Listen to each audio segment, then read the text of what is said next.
जय हिंद दोस्तों, क्या हाल चाल है। तो आज की वीडियो में हम लोग बात करने वाले हैं माइक्रो प्रोसेसर की यूनिट 2 के बारे में। ठीक है, इसके बारे में आज हम बात करने वाले हैं 8085। आज ये वीडियो खत्म होने तक तुम्हें क्लियर हो जाएगा। उससे पहले यार, आज मैं तुमसे ये नहीं कहूंगा कि सब्सक्राइब करो चैनल को। आज मैं तुमसे कहूंगा, आज 14 अगस्त है जब मैं ये वीडियो बना रहा हूँ। तो यार देखो प्लीज, तुम लोग हर घर तिरंगा मनाओ, अपने घर पे जो है फ्लैग लगाओ इंडिया का, काफी अच्छा लगेगा मुझे भी एंड बाकी पूरे इंडिया को भी। अगर तुम फ्लैग लगाते हो तो बनाना चाहिए, अच्छी चीज है। सेल्फी अपलोड करो, जो करना है करो। बट हाँ, ये चीज करो, थोड़ा अच्छा लगेगा तुम्हें भी अंदर से। एंड जिन्होंने कर ली है वो पहले से अच्छे लोग हैं। तो अभी भी हम लोग बात करते हैं यूनिट 2 के बारे में। इससे पहले कि मैं बता दूं, मैंने ये सारी यूनिट्स जो है इस पे डाली हुई है ड्राइव पे। 60 रुपीज की इसकी मेंबरशिप है, तुम्हें काफी सारी चीजें मिल जाएंगी। तो अभी बिना देरी के वीडियो को स्टार्ट करते हैं। वैसे वीडियो आज थोड़ी लंबी जाने वाली है कंपैरेटिवली। तो जस्ट अ सेकंड में डीपीआई जरा सेट कर लूँ अपने माउस की। हाँ, तो माइक्रो प्रोसेसर यूनिट 2 में देखो तुम्हारा है 8085 माइक्रो प्रोसेसर। अभी अगर तुमने ये बिल्कुल नहीं पढ़ा है कि 8085 कैसा है, क्या है इसमें, तो आज की इस वीडियो में तुम्हें क्लियर हो जाएगा। सबसे पहला जो इंपॉर्टेंट टॉपिक है वो है माइक्रो प्रोसेसर का आर्किटेक्चर, जो कि आता है 10 नंबर का पूरा एक्सप्लेन करने में। एंड जो लोग ये पूछ रहे हैं कि क्या इसका डायग्राम में बनाने को आता है, बिल्कुल डायग्राम बनाना पड़ता है, तो उसे समझ लेना। देखो, याद करके जाओगे तो काफी चीजें गलत हो सकती है, समझ के जाओगे तो चीजें गलत होने के चांसेस कम रहते हैं। अभी बात करते हैं 8085 क्या है। इंटेल का एक माइक्रो प्रोसेसर है जो कि 8 बिट माइक्रो प्रोसेसर है, ये चीज याद रखना। इसकी कंट्रोल टास्क के लिए होता है। इसका आर्किटेक्चर में जो कंपोनेंट्स होते हैं वो ये है। सबसे पहली चीज एक्यूमुलेटर। सबसे मोस्ट इंपॉर्टेंट चीज जो इस माइक्रो प्रोसेसर में है वो है एक्यूमुलेटर। एक्यूमुलेटर में क्या होता है, ये रजिस्टर क्या करता है, मेन डेटा को टेम्परेली स्टोर करता है, जो ऑपरेशन के लिए प्रोसेस किया जाता है। इसको हम नीचे डायग्राम में समझेंगे, बिल्कुल चिंता मत करो। नेक्स्ट होता है रजिस्टर। ये क्या होता है, सीपीयू के टेम्परेरी स्टोरेज लोकेशंस होते हैं, जहां पर डेटा और इंस्ट्रक्शन को टेम्परेरीली स्टोर किया जाता है। ठीक है, ये सब तुम्हें लिख के आना पड़ेगा। प्रोग्राम काउंटर, ये तुमने पढ़ा होगा, तुमने सीओए में भी। प्रोग्राम काउंटर क्या करता है, बेसिकली नेक्स्ट इंस्ट्रक्शन का जो है एड्रेस पॉइंट करके रखता है। जैसे कि सपोज ये तुम्हारी मेमोरी है, ठीक है, इसमें ऐसे ऐसे करके एड्रेसेस पड़े हैं। अभी पीसी क्या है, सबसे पहले ये है 1001 सपोज, ठीक है, ये है 1002। ठीक है, तो पीसी क्या करेगा, सबसे पहले इसका देगा। जैसे ही ये वाला इंस्ट्रक्शन पैच हो जाएगा, पीसी एक से इंक्रीमेंट हो जाएगा और 1002 को, मतलब नेक्स्ट इंस्ट्रक्शन का जो है वो डेटा रखता है ना, डेटा नहीं, एड्रेस। स्टैक पॉइंटर की बात करें तो ये रजिस्टर स्टैक में करेंट पोजीशन को पॉइंट करता है। स्टैक टेम्परेरी स्टोरेज के लिए यूज होता है, जैसे सबरूटीन कॉल और इंटरप्ट के लिए। नेक्स्ट बात करते हैं flag register, one of the most important. 10 number का क्वेश्चन जो है इसका आ जाता है, तो वो भी बहुत इंपॉर्टेंट है, कर लेना। इसमें स्टेटस फ्लैग स्टोर होते हैं जो ऑपरेशन के रिजल्ट को रिप्रेजेंट करते हैं। जैसे कि कुछ इंपॉर्टेंट फ्लैग के बारे में हम बात करें तो यहाँ पे होता है कैरी फ्लैग। ये सब पढ़ लेना, लिखने को आ जाता है फ्लैग रजिस्टर के बारे में। तो फ्लैग रजिस्टर बेसिकली क्या होता है, स्टेटस बताता है रिजल्ट का, कि रिजल्ट में हमारी क्या क्या चीजें आई हैं। सपोज कि कैरी फ्लैग, मान लो कि अगर हम 4+2 ऐड कर रहे हैं तो उसका आंसर आएगा 6। ठीक है, यहाँ कोई कैरी नहीं हुई है, तो हमारी कैरी फ्लैग 0 रही। लेकिन सपोज कि हम यहाँ पे 14+12 कर रहे हैं, तो यहाँ पे क्या होगा, तुम्हारा 6 और 2। यहाँ पे तुम्हारी ऐसा कोई कैरी नहीं आई है। बट सपोज अगर हम कोई ऐसा नंबर ऐड करते हैं जिससे सपोज कि 16 और 16 को ऐड करते हैं, तो 6 6 12 एंड एक 1, है ना, यहाँ पे 1 आ गया, तो ये टोटल होगा 32। बट यहाँ पे जो है 1 कैरी में रहा, तो ये कैरी क्या करेगा, इस कैरी फ्लैग में यहाँ पे डल जाएगा, कैरी फ्लैग की वैल्यू 1 हो जाएगी। जिससे हमें पता लग जाएगा कि कैरी जो है हमारे एडिशन या सब्ट्रैक्शन जो भी हमने ऑपरेशन किया उसमें कैरी आई है। कैरी फ्लैग का यूज इसलिए होता है। जीरो फ्लैग होता है कि क्या रिजल्ट के ऑपरेशन में जीरो है कि नहीं, ये दिखाने के लिए। साइन फ्लैग होता है, आंसर नेगेटिव है पॉजिटिव है, वो साइन फ्लैग दिखाता है। ठीक है, पैरिटी फ्लैग होता है, number of set bits in the result. अगर इवन है तो फिर इवन पैरिटी आती है, ऑड है तो ऑड आती है। ठीक है, ऑक्सिलरी कैरी फ्लैग होता है, ये क्या होता है, binary coded decimal arithmetic operation को रिप्रेजेंट करने के लिए यूज होता है। तो इन सबको तुम और अच्छे से पढ़ सकते हो, ये कभी कभार 5 या 10 नंबर के क्वेश्चन में आ जाता है। एंड ये चीज 8086 में भी होगी, तो तुम्हें वहां भी काम आएगी। अगली बात करते हैं इंस्ट्रक्शन डिकोडर। इंस्ट्रक्शन आएगा, उसे डिकोड कौन करेगा, इंस्ट्रक्शन डिकोडर। आगे बात करते हैं इसके बारे में। एएलयू तुम्हें पहले से पता होगा, अर्थमेटिक ऑपरेशन के लिए यूज होता है, अर्थमेटिक और logical. Suppose add, subtract, logic, वो सब यही करता है। एड्रेस एंड डेटा बस, ये क्या करता है, माइक्रो प्रोसेसर की एक्सटर्नल कम्युनिकेशन के लिए एड्रेस बस होती है, जहां से मेमोरी लोकेशन आती है। एंड डेटा बस के लिए डेटा ट्रांसफर यूज होता है। अभी बात करते हैं कंट्रोल यूनिट क्या होती है। कंट्रोल यूनिट इंस्ट्रक्शन को फैच करती है, डिकोड करती है, एग्जीक्यूट करती है और स्टोर करने में मदद करती है। अभी इसके डायग्राम से समझते तो सब क्लियर हो जाएगा। अभी काफी सारे लोगों को ये डायग्राम बहुत ही हवा लग रहा होगा कि यार ये क्या है, लेकिन जब तुम ये समझ लोगे तो बहुत ही आसानी से इसे कर सकोगे। देखो इसे समझने के लिए सबसे पहले लोग काफी कंफ्यूज हो जाते हैं कि इसे स्टार्ट कहाँ से करें। तो स्टार्ट करना है यहाँ से प्रोग्राम काउंटर से, ठीक है। प्रोग्राम काउंटर क्या करेगा, एक मेमोरी लोकेशन है, सपोज ये हमारी मेमोरी लोकेशन है 1001, 1002, 1003। प्रोग्राम काउंटर इनका एड्रेस पॉइंट करके रखेगा, ठीक है। उसके बाद ये यहाँ पे जाएगा इंक्रीमेंट डिक्रीमेंट में, जैसे ही इंस्ट्रक्शन का एड्रेस मैच हो गया प्रोग्राम काउंटर क्या हो जाएगा, इंक्रीमेंट। तो ये इंक्रीमेंट प्रोग्राम काउंटर +1 हो जाएगा, देन ये नेक्स्ट को पॉइंट करेगा, ठीक है। यहाँ से जो है तुम्हारा एड्रेस एड्रेस बफर में जाएगा A15 टू A8, और डेटा एड्रेस बफर में तुम्हारा AD7 से AD0 तक जाएगा। यहाँ से जो है तुम्हारा इंस्ट्रक्शन यहाँ पे जाएगा ऐसे करके। देन ये होती है तुम्हारी ये पूरी लाइन जो है, इसे कहते हैं 8 बिट इंटरनल बस, ठीक है। इस 8 बिट इंटरनल बस में तुम्हारा इंस्ट्रक्शन होते होते होते होते यहाँ जाएगा इंस्ट्रक्शन रजिस्टर में। यहाँ क्या करेगा, इंस्ट्रक्शन रजिस्टर में तुम्हारा इंस्ट्रक्शन देखेगा कि क्या इंस्ट्रक्शन दिया है, क्योंकि यहाँ पे तो हमने एड्रेस दिया था, ठीक है। एड्रेस से यहाँ रजिस्टर में देखेगा, अच्छा इंसान ने दिया है, मान लो हमने लिखा था वहां पे ऐड बी, ठीक है। तो यहाँ पे ये जो है इंस्ट्रक्शन रजिस्टर देखेगा कि अच्छा ऐड बी लिखा है। यहाँ से नीचे जाएगा। अभी क्या है, देखो तुम्हारा जो माइक्रो प्रोसेसर या तुम्हारा जो कंप्यूटर है वो कौन सी लैंग्वेज समझता है, जो हम प्रोग्रामिंग करते हैं वो नहीं, 0110 इस टाइप की बाइनरी लैंग्वेज या फिर तुम कह सकते हो मशीन लैंग्वेज को और रिकॉग्नाइज करता है।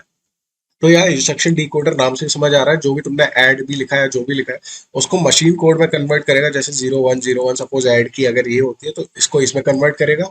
देन जाएगा टाइमिंग एंड कंट्रोल सर्किट में। अभी टाइमिंग एंड कंट्रोल सर्किट क्या है, ये बेसिकली दिमाग है। अभी तुम दिमाग का क्या करते हो, तुम्हारे शरीर में जो है वो दिमाग होता है, ठीक है। अभी दिमाग जो है वो खुद काम नहीं करता, वो क्या करता है, दूसरों से काम करवाता है।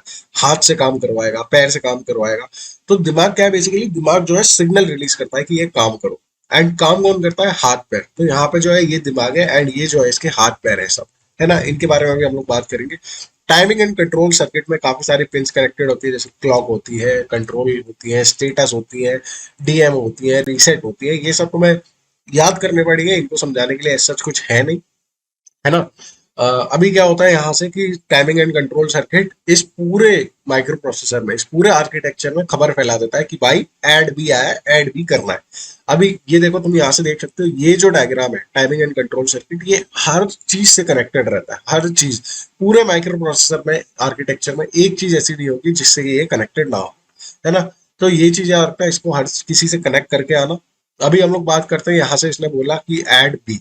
तो यहाँ से क्या जाएगा, एक्यूमुलेटर में जो है तुम्हारा, सपोज कि अगर हम 4+5 दे रहे हैं, ठीक है, 4+5 हमने दिया, तो एक्यूमुलेटर में तुम्हारा 4 स्टोर हो जाएगा। एंड यहाँ पे टेम्परेरी रजिस्टर, टेम्परेरी रजिस्टर क्यों दिया होता है, यहाँ पे हमारे पास जो जनरल पर्पज रजिस्टर दो होते हैं, एक होता है जनरल पर्पज रजिस्टर, एक होता है स्पेशल पर्पज रजिस्टर। अब इन दोनों का काम क्या होता है, बेसिकली जनरल पर्पज रजिस्टर जो होता है वो होता है हमारे पास BC, DE, HL और एक्यूमुलेटर, ठीक है। ये हमारे पास जनरल पर्पज रजिस्टर होता है, और टेम्पररी भी यही होता है, क्योंकि यहाँ तुम देख सकते हो BC, DE, HL। अभी क्या होता है, स्पेशल पर्पज रजिस्टर होता है W और Z। ये दोनों स्पेशल पर्पज क्यों होते हैं, क्योंकि इनको इंसान जो नॉर्मल प्रोग्रामर है वो इनको एक्सेस नहीं कर सकता। ये दोनों माइक्रो प्रोसेसर के लोग हैं, माइक्रो प्रोसेसर ही इनसे काम करा सकता है, तुम नहीं करा सकते। इस वजह से ये स्पेशल पर्पज रजिस्टर इनको बोलते हैं, ठीक है। अभी क्या होता है, यहाँ से हमने 4+5 दिया था, 4 यहाँ चला गया। अभी हमें क्या करना है, 5 को कौन से टेम्पररी रजिस्टर में स्टोर करना है, कोई भी ले सकते हो। हमने सपोज कि बी ले लिया, यहाँ पे ऐड बी हमने लिखा, तो वहां पे हमने पहले ही स्पेसिफाई कर दिया कि बी में ऐड करना है ना। अब यहाँ से क्या होगा, बी रजिस्टर सिलेक्ट जो है बी को सिलेक्ट करेगा। एंड यहाँ से ये तुम देख सकते हो बाई डायरेक्शनल है ना। बाई डायरेक्शनल में क्या होगा, यहाँ से बी चला जाएगा, बी यहाँ पे चला जाएगा, बी में 5 स्टोर हो जाएगा। अभी यहाँ पे क्या है, यहाँ पे 4 है, यहाँ पे 5 है ना। अभी पते की बात ये कि यहाँ पे ALU का डायग्राम ऐसा क्यों है, ठीक है। जब सारे यहाँ पे रेक्टेंगल और स्क्वायर में है तो ALU ऐसा क्यों, ALU अलग क्यों है। ये देखो, ये रिप्रेजेंट करता है, जहां भी तुम ऐसा साइन देखो ऐसा, तो वहां समझ लो कि दो ऑपरेशन कुछ हो रहे हैं, या फिर दो इनपुट जो है वो आ रहे हैं, है ना। अगर ऐसा कोई भी साइन है जिसमें ऐसे तुम्हारा जो है साइन आ रहा हो, तो इसको समझ जाओ यहाँ पे दो ऑपरेशन आ रहा है, कि हमारा 4 आ रहा है, हमारा 5 आ रहा है। यहाँ पे इनको प्लस करके इनका रिजल्ट जा रहा है 9, है ना। तो अर्थमेटिक लॉजिकल यूनिट का डायग्राम इस वजह से ऐसा होता है। बिल्कुल भी कंफ्यूज मत होना कि यार ये ऐसा अलग क्यों है ना। बिल्कुल भी ऐसे याद करके जाने की जरूरत नहीं है, इसमें बहुत ही आसान सी चीज है ना।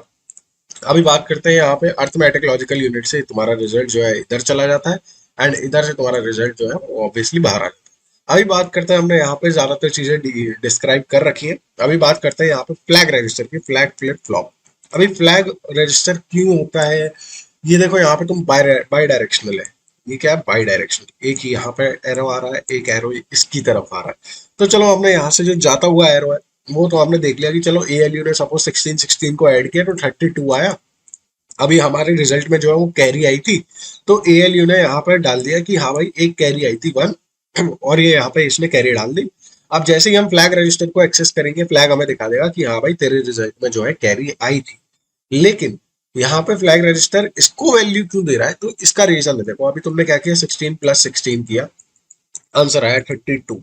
लेकिन यहाँ पे 6 और 6 12, यहाँ पे 1 कैरी रही, तो एक्यूमुलेटर इस कैरी को कहाँ स्टोर करेगा, हवा में? नहीं, हवा में क्यों स्टोर करेगा, बाहर फेंक देगा? नहीं। तो वो इसे तब तक के लिए फ्लैग रजिस्टर में स्टोर कर देगा कि हाँ एक कैरी आई थी। जब वो इसको एग्जीक्यूट कर रहा होगा 1 + 1, तो वो उस कैरी को वापस लेगा इस एरो के थ्रू। आप तुम समझ गए होगे ये बाई डायरेक्शनल क्यों है। अभी देखो फ्लैग रजिस्टर से यहाँ पे एरो जा रहा है, यहाँ पे बाई डायरेक्शनल क्यों है भाई, इंसान थोड़ी बोलेगा कि फ्लैग रजिस्टर को कि भाई इसमें एक कैरी है, एएलयू बताएगा ना। तो यहाँ पे जो है इंसान इसको वैल्यू नहीं देख सकता, फ्लैग रजिस्टर को वैल्यू नहीं दे सकता, इस वजह से ये बाई डायरेक्शनल नहीं है। आई होप तुम्हें समझ में आ गया हो। यहाँ से फिर ये बाहर की तरफ चला जाता है एंड तुम्हारा रिजल्ट जो है वो जनरेट हो जाता है। आई होप तुम्हें ये सब चीजें समझ में आ गई होंगी, नहीं आई है तो एक बार पीछे करके देख लो, समझ में आ जाएंगी।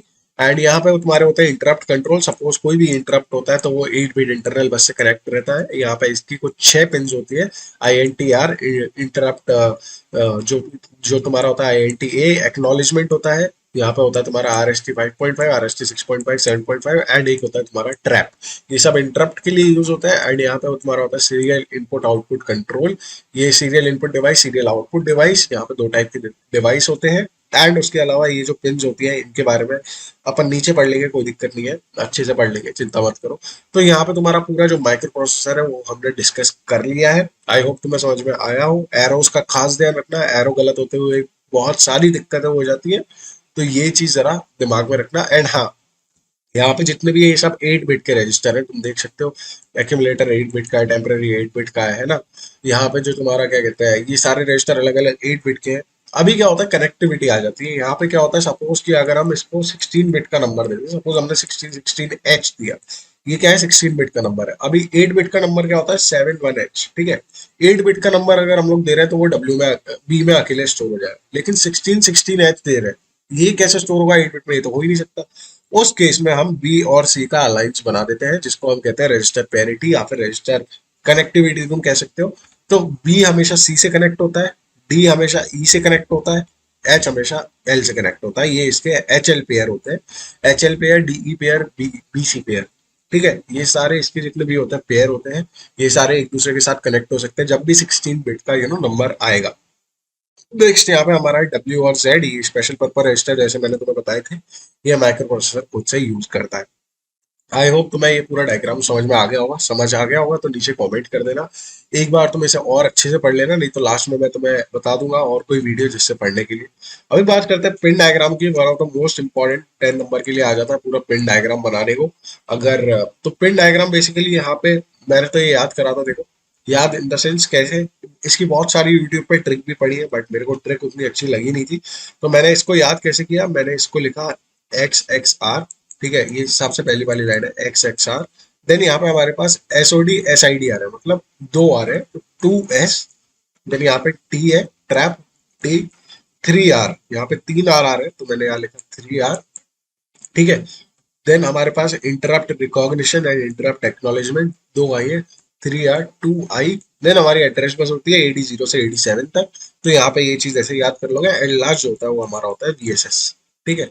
VSS तक तुम ये ऐसे याद कर सकते हो, XXR 2S 3R 2I VSS, ठीक है, बीच में AD0 से AD7 तक। एंड ये वाला याद करने का तरीका है V2H C2R I, ठीक है, I के बाद ISV, ठीक है। अभी यहाँ से तुम कैसे याद कर सकते हो इसे, मैंने ऐसे याद किया था, सरवास SRWAS, ठीक है, मैंने ऐसे करके याद किया था इसे, तो तुम ऐसे कर सकते हो। देन A15 से लेके A8 तक यहाँ पे सारे नीचे जो है पिन्स रहेंगी, ठीक है। अभी हम लोग एक एक बार पिन को डिस्कस कर लेते हैं, किस पिन का क्या काम है, ठीक है। तो इसको एक बार डिस्कस कर लेते हैं। यहाँ पे इंटेल 8085 में 40 पिंस का आर्किटेक्चर होता है, ये भी लिख के आना, जो अलग अलग फंक्शन और कनेक्शन के लिए यूज होता है। अभी यहाँ पे देखते हैं VCC। वीसीसी क्या होता है, +5 वोल्ट, ये पावर सप्लाई पिन है, यहाँ से माइक्रो प्रोसेसर को 5 वोल्ट तक की पावर मिलती है या फिर ताकत तुम जिसे कह सकते हो, ठीक है। जीएनडी क्या होता है, ग्राउंड क्या होता है, आप देखो जो जितने भी इलेक्ट्रिकल कनेक्शन होते हैं वो ग्राउंड पॉइंट से कनेक्टेड होते हैं। तो जीएनडी जो बेसिकली यहाँ पे है वो ग्राउंड पॉइंट को रिप्रेजेंट करता है, ठीक है। अभी हम लोग बात करते हैं आगे की। AD0 से AD7 एड्रेस डेटा लाइन, ये दो तरफ की लाइन होती है जो एड्रेस और डेटा ट्रांसफर के लिए दोनों के लिए यूज होती है। इन लाइंस मेमोरी स्पेसिफाई करते हैं जबकि रीड एंड राइट ऑपरेशन भी होते हैं, जैसा कि हमने बात किया था यहाँ पे। ये यहाँ पे AD0 से लेकर AD15 तक ये सारी लाइंस है जो कि इंस्ट्रक्शन का एड्रेस एंड डेटा को फ्लो कराने में हेल्प करती है। AD15 से AD8 का क्या काम होता है, ये एड्रेस कैरी करते हैं केवल। जैसे यहाँ पे AD0 से AD7 एड्रेस और डेटा दोनों कैरी हो रहा था, यहाँ लेकिन केवल जो है तुम्हारा एड्रेस कैरी होता है, ठीक है। 16 बिट मेमोरी एड्रेस को स्पेसिफाई करने के लिए। IO और M क्या है, इनपुट आउटपुट और मेमोरी। ये क्या करता है, ये सिग्नल मेमोरी और इनपुट आउटपुट ऑपरेशन को अलग अलग करने में मदद करता है। इनपुट आउटपुट ऑपरेशन के समय ये हाई 1 होता है एंड मेमोरी ऑपरेशन के समय ये लो मतलब 0 होता है, ठीक है। मतलब जब भी 0 होगा इसका मतलब मेमोरी ऑपरेशन है, जब भी 1 होगा उस टाइम पे जो है इनपुट आउटपुट ऑपरेशन। नेक्स्ट हम लोग बात करते हैं रीड की। यार समझ में आता है रीड और राइट का क्या मतलब है, इंजीनियरिंग कर रहे हो तो मैं पहले से बताया। रीड का मतलब जब माइक्रो प्रोसेसर मेमोरी में से रीड कर रहा है, राइट का मतलब जब उसमें कुछ लिख रहा है या फिर उसमें चेंज कर रहा है। देन नेक्स्ट है ALE एड्रेस लैच इनेबल। ये प्रैक्टिकल के पर्सपेक्टिव से काफी इंपॉर्टेंट क्वेश्चन है, प्रैक्टिकल में मुझसे ये पूछ लिया था। तो ये बेसिकली क्या होता है, ये एक पल्स जनरेट करता है जो लो ऑर्डर एड्रेस बिट AD0 से AD7 को एक्सटर्नल लैच में स्टोर करने के लिए यूज होता है, ठीक है। देन नेक्स्ट बात करते हैं SOD, serial output data. Micro processor के सीरियल आउटपुट के लिए एक सीरियल डेटा आउटपुट पिन होता है, ठीक है, आउटपुट के लिए। SID क्या होता है भाई, सीरियल इनपुट के लिए एक सीरियल डेटा इनपुट पिन होती है। नेक्स्ट बात करते हैं INTR, इंटरप्ट रिक्वेस्ट।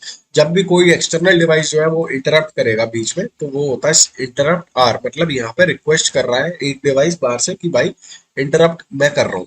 इसी के बाद INTR को डिस्कस कर रहे हैं, INTA भी होता है, ठीक है। INTA, INTA क्या होता है, इंटरप्ट एक्नॉलेजमेंट। एक्नॉलेजमेंट क्या करता है यहाँ पे, जब माइक्रो प्रोसेसर तुम्हें अपनी तरफ से एक्नॉलेजमेंट देता है तो वो एक्नॉलेजमेंट को यूज करता है। देन नेक्स्ट हम बात करते हैं रीसेट इन की। ये पिन क्यों यूज हो रही है, रीसेट इनपुट। ये माइक्रो प्रोसेसर को रीसेट करने के लिए यूज होता है। रेडी स्टेट जो होता है वो बताता है एक्सटर्नल डिवाइस डेटा ट्रांसफर के लिए रेडी है। होल्ड पिन जो होती है वो इसका इस्तेमाल माइक्रो प्रोसेसर की ऑपरेशन को टेम्परेली होल्ड करने के लिए यूज होता है एक्सटर्नल डिवाइस के लिए। सपोज कि हमने कोई पेन ड्राइव लगाई है, अभी उसका इस्तेमाल जो है माइक्रो प्रोसेसर अभी नहीं करना चाहता तो उसे होल्ड पे रख देगा। HLD ये क्या है, होल्ड एक्नॉलेजमेंट। एक्नॉलेज जहां पे आ जाए समझ जाओ कि माइक्रो प्रोसेसर अपनी तरफ से जो है रिक्वेस्ट एक्सेप्ट करता है या फिर रिजेक्ट करता है, उसका मैसेज होता है। होल्ड रिक्वेस्ट को एक्नॉलेज करने के लिए होता है। देन हमारा होता है लास्ट पिन CLK क्या होता है, क्लॉक सिग्नल प्रोवाइड करता है। अभी आई होप तुम्हें ये सब समझ में आ गया होगा। अभी बात करते हैं एड्रेसिंग मोड्स इन 8085। ये भी मोस्ट इंपॉर्टेंट है, 10 नंबर्स में तुम्हारा आ जाता है। तो अभी इसे बात करते हैं एड्रेसिंग मोड। बेसिकली क्या होता है, कुछ एड्रेसिंग मोड होते हैं जो डिफरेंट वेज से ऑपरेंड को स्पेसिफाई करते हैं, ठीक है। ये एड्रेसिंग मोड सीपीयू इंस्ट्रक्शन को एग्जीक्यूट करने के लिए ऑपरेंड्स की लोकेशन बताते हैं, ठीक है। जैसे कि हमने वहां पढ़ा था आई एन टी ए नहीं सॉरी, जैसे हमने वहां पे पढ़ा था ऐड बी। तो ये क्या है, एक तरीके का ये एड्रेसिंग मोड है। अभी बात करते हैं इमीडिएट एड्रेसिंग मोड की। कुछ टाइप के होते हैं, 5 टाइप के, इन सबको पढ़ते हैं। इमीडिएट एड्रेसिंग मोड क्या होता है, इस मोड में ऑपरेंड इंस्ट्रक्शन के साथ प्रोवाइड करता है, ठीक है। इसमें वैल्यू डायरेक्टली इंस्ट्रक्शन के साथ दिया जाता है, जैसे कि MVI A25H, ठीक है। यहाँ पे हमने सीधे सीधे वैल्यू दे दी, हमने कुछ नहीं बोला जैसे MVI A या फिर MVI B, ऐसा कुछ नहीं दिया हमने, हमने सीधे नंबर डाल दिया इसमें, है ना। अभी याद रखना जो भी इमीडिएट एड्रेसिंग मोड होता है उनमें MVI लास्ट में रहता है। अगर हम ऐड कर रहे हैं तो ADI25, ठीक है, ऐसे कर सकते हैं। तो यहाँ पे क्या होता है, बेसिकली यहाँ इसने ए लिखा है, लेकिन अगर तुम ए ना भी लिखो तो भी कोई दिक्कत नहीं है, 8085 में ऐसे भी काम चल जाता है। यह 25H जो है वो इमीडिएट ऑपरेंड है जो रजिस्टर ए में डाला जाएगा, ठीक है। नेक्स्ट हमारा जो एड्रेसिंग मोड होता है वो होता है रजिस्टर। रजिस्टर एड्रेसिंग मोड में क्या होता है, इस मोड में ऑपरेंड किसी रजिस्टर में स्पेसिफाई होता है, जैसे कि मूव B, C। अभी मूव रजिस्टर टू रजिस्टर, यहाँ पे तुम्हारा एक है रजिस्टर, ये C भी तुम्हारा रजिस्टर है, तो दोनों रजिस्टर के बीच में कोई ऑपरेशन हो रहा होता है, जैसे कि यहाँ C रजिस्टर B का ऑपरेंड है जो B में डेटा डालेगा, ठीक है। यहाँ पे जो B में है वो C का डेटा B में जा रहा है, ठीक है। नेक्स्ट हम बात करते हैं डायरेक्ट एड्रेसिंग मोड की। इसमें क्या होता है, इसमें हम सीधे सीधे एड्रेस ही दे देते हैं। जैसे इस मोड में मेमोरी एड्रेस स्पेसिफाई होता है जहां से डेटा या इंस्ट्रक्शन रीड होगा, जैसे कि हमने यहाँ पे वैल्यू वैल्यू सीधे दे दी 2050H, ये हमारी लोकेशन है। अब इसमें तुम एक्यूमुलेटर में ये लोड कर दो, ठीक है। तो हमने डायरेक्ट मेमोरी का एड्रेस दे दिया। तो यहाँ 2050H जो है मेमोरी एड्रेस है जहां से डेटा एक्यूमुलेटर में लोड होगा। डायरेक्ट एड्रेसिंग मोड नाम से समझ आ रहा है। नेक्स्ट है हमारा इनडायरेक्ट। इनडायरेक्ट एड्रेसिंग मोड में क्या होता है, इस मोड में मेमोरी एड्रेस के रजिस्टर में स्टोर होता है। मेमोरी जो है एड्रेस, मेमोरी एड्रेस एक रजिस्टर में स्टोर होता है और उस रजिस्टर में स्टोर्ड एड्रेस से डेटा रीड राइट होता है। जैसे कि हमने यहाँ किया LDAM, ठीक है, लोड एक्यूमुलेटर इनडायरेक्ट। यहाँ M जो है वो एक रजिस्टर है जिसमें मेमोरी एड्रेस है, ठीक है, जिससे डेटा जो है एक्यूमुलेटर में लोड होगा। ठीक है, समझ गए होगे तुम। नेक्स्ट हमारा होता है इंडेक्स्ड एड्रेसिंग मोड। इसमें क्या होता है, इस मोड में रजिस्टर पेयर HL, जैसे हमने बात करी थी, HL होता है, BE होता है ना, BC होता है, ठीक है, BCDE होता है, ये सब जो है रजिस्टर पेयर होते हैं। इनको यूज करके इंडेक्स एड्रेस कैलकुलेट होता है और उस एड्रेस से डेटा रीड या फिर राइट होता है। जैसे कि LDAH है, लोड एक्यूमुलेटर इंडेक्स। यहाँ HL पेयर की वैल्यू ए से एक इंडेक्स एड्रेस कैलकुलेट होगा जिससे एक डेटा एक्यूमुलेटर में लोड होगा। ठीक है, अभी बात करते हैं यहाँ पे रजिस्टर इनडायरेक्ट एड्रेसिंग मोड की। ये क्या होता है, बेसिकली तुम इसमें 5 भी लिख के आओगे तो भी तुम्हें नंबर मिल जाएंगे, एंड इससे ज्यादा लिखने की जरूरत नहीं है जितना मैंने बताया तुम्हें। एक एक एग्जाम्पल लिख दो एंड ये डेफिनेशन लिख दो, तुम्हारा काम जो है हो जाएगा, बढ़िया नंबर तुम्हें मिल जाएंगे। रजिस्टर इनडायरेक्ट एड्रेसिंग मोड क्या होता है, इस मोड में रजिस्टर की वैल्यू एक मेमोरी एड्रेस की तरह यूज होती है। जैसे कि MVI M, मतलब मूव इमीडिएट टू मेमोरी। यहाँ पे क्या है, यहाँ बी रजिस्टर की वैल्यू एक मेमोरी एड्रेस की तरह यूज हो रही है जहां वैल्यू स्टोर होगा। ठीक है, ये addressing modes 8085 memory micro processor में इंस्ट्रक्शन के साथ यूज होते हैं जो अलग अलग टास्क को परफॉर्म करने में मदद करते हैं। आई होप तुम्हें समझ में आ गया होगा। वीडियो 21 मिनट की बन गई है। लास्ट चीज डिस्कस कर लेते हैं, feature of 8085 micro processor. Most important चीज है 8085 की। इंपॉर्टेंट फीचर क्या है, सबसे पहला 8 बिट आर्किटेक्चर पर बना है। 8 बिट माइक्रो प्रोसेसर है जो एक समय में 8 बिट डेटा को प्रोसेस करता है। इसकी जो एड्रेस बिट है वो है 16 बिट की। 16 बिट तक के एड्रेस को ये मेमोरी लोकेशन उनकी देख सकता है। क्लॉक स्पीड जो थी इसकी 5.5 मेगाहर्ट्ज है। 74 इंस्ट्रक्शन होते हैं इसमें, 74 अलग अलग इंस्ट्रक्शन है जो कि डेटा ट्रांसफर, अरिथमेटिक लॉजिक और कंट्रोल ऑपरेशन को एग्जीक्यूट करते हैं। देन नेक्स्ट चीज है, इसमें सिंगल एक्यूमुलेटर होता है जिससे डेटा टेम्परेरीली स्टोर होता है। इसमें क्या है, जनरल पर्पज रजिस्टर होते हैं BCDE HL जो कि डेटा स्टोरेज के लिए इस्तेमाल होते हैं एंड यूजर्स को दिए जाते हैं। फ्लैग रजिस्टर होता है जो कि स्टेटस बताता है रिजल्ट का, कि कैरी है, जीरो है, साइन है, पेरिटी है, ऑक्सिलरी है, वो सब। इंटरप्ट होते हैं इसमें, इंटरप्ट को सपोर्ट करता है जिससे एक्सटर्नल डिवाइस माइक्रो प्रोसेसर के नॉर्मल एग्जीक्यूशन को टेम्परेली इंटरप्ट कर सकते हैं। ठीक है, मेमोरी मैप्ड इनपुट आउटपुट होता है। पावर कंजप्शन जो है इसका लो है क्योंकि एम्बेडेड है। ठीक है, इंस्ट्रक्शन सेट है। इंस्ट्रक्शन सेट का मतलब क्या है, वर्सेटाइल है जिससे कंप्यूटेशन, डेटा ट्रांसफर और कंट्रोल टास्क परफॉर्म किए जा सकते हैं। एड्रेसिंग मोड्स इसमें 6 तरीके के होते हैं जो अभी हमने ऊपर पढ़े। देन नेक्स्ट इज हमारा सीरियल इनपुट आउटपुट होता है इसमें जो सपोर्ट करता है, जिसको कम्युनिकेशन के लिए यूज करते हैं। तो ये 8085 के अपने फीचर जो है वो अपने आपने बता दिए, डिस्कस कर लिए यहाँ पे। तो आई होप तुम्हें यार ये वीडियो समझ आई होगी, एंड अगर वीडियो समझ आई हो तो नीचे कमेंट करना। नहीं समझ आया तो एक बार पीछे करके देखना, मैंने ये सबसे आसान लैंग्वेज में तुम्हें समझाने की कोशिश करी है। अगर फिर भी ना समझ आए तो तुम जा सकते हो भरत आचार्य सर के यूट्यूब चैनल पे, उन्होंने 8085 को बहुत ही अच्छे से एक्सप्लेन किया हुआ है। 1-1.5 घंटे की वीडियो है, लेकिन आई एम श्योर कि तुम्हें समझ में सब कुछ आ जाएगा उसमें से। तो बस वीडियो को अपने दोस्तों के साथ शेयर करना। ये सारे नोट्स मेरे जो है जो मेंबर्स ओनली है उस पर पड़े हुए हैं, है ना। तिरंगा लगाना मत भूलना। तो दोस्तों, thank you so much for watching. जय हिंद, वंदे मातरम।